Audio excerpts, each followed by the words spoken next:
أن أنتقل إلى قرية من القرى فأبلغ الدين، أروح أبلغ الدين بهاي القرية.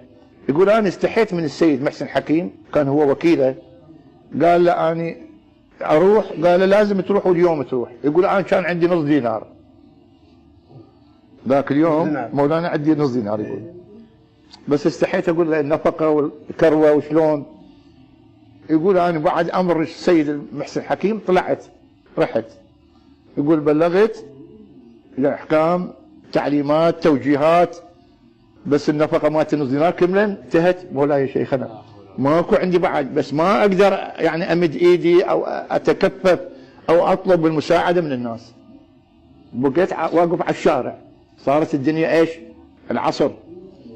يقول جتني سيارة بيكم محملة غنم. سلام عليكم السلام. قال له شيخنا شنو واقف هنا؟ الطريق مقطوع، إذا صارت المغرب بعد ما حد يفوت منا. قال له والله أنا أريد أعبر.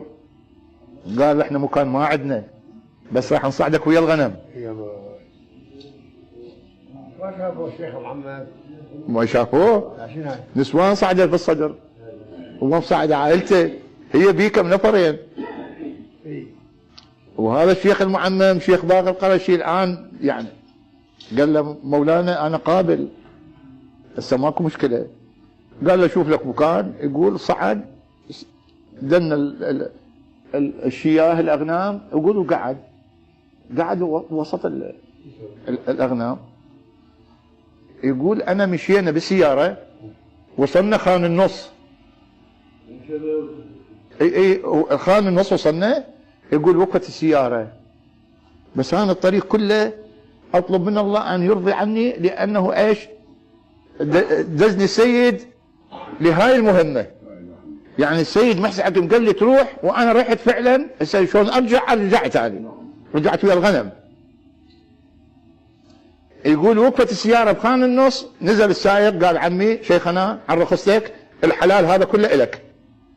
شلون الحلال؟ قال احنا جايبين النذر علي بن ابي طالب، وربعي الوياية يقولون ماكو افضل من هذا الشيخ نعطيه الحلال. افضل.